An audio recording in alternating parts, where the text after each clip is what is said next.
Yeah, we put our own money on the line there to get someone that we know that we can trust. Hi, I'm Anthony from Small Spaces. We specialise in tiny homes and all things transportable. Everything from a sleep out to home office, right through to 60 square metre ancillaries, trailered homes. We're based in Nahanapuri, just out of Hamilton. I've pretty much built my whole life. Renovations on houses, alterations, additions, new houses, bit of everything. Saw that there was a lot of opportunity for people that couldn't get into housing, couldn't afford to spend $700,000–800,000 on a house and needed somewhere to live. The tiny homes are fully kitted out, painted carpet, vinyl, kitchens, bathrooms, laundries, all double glazed, all painted, all lined with ply, complete home essentially, just on a slightly smaller scale. I first met Angus about 4 years ago. We were looking for a solution to move our bigger buildings, didn't find that the current company we were using were meeting our needs and demand. Anything that was sort of semi-off-road was pretty challenging for them. So we went looking and somehow stumbled across them. I think it was via social media.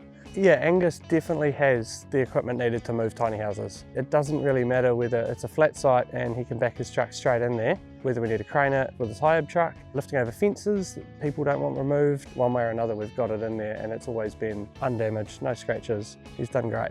The customers love it. For us, we see it all the time. You're kind of just used to it now.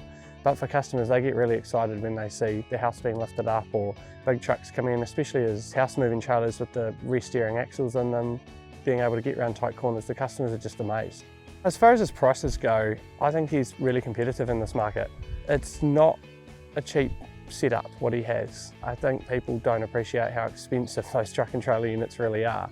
And to be able to get him and his team doing their best to make sure that they get that house exactly where you want it, and they have the ability to do that with the gear they've got.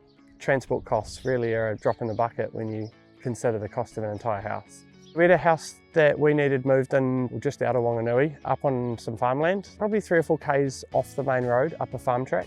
We had a price from another transport company who were going to do it, and the reason we did that is because we needed it to be hired. We got a price from Angus as well. The other company did come in cheaper, but they weren't comfortable they would be able to get it in. Their trucks also didn't have the reaching ability that Angus's high-ab does. We put our own money on the line there to get that done, just to make sure that it was done right. Even though it was a little bit more expensive, it was a far better outcome for the customer to get it in there than not be able to make the lift or have a cabin or a truck damage. They've never let us down yet and we've used them a lot. If you're on the fence about whether to use tiny towing, all I'd say to you is we've used them for 4+ years now. We've never had a problem.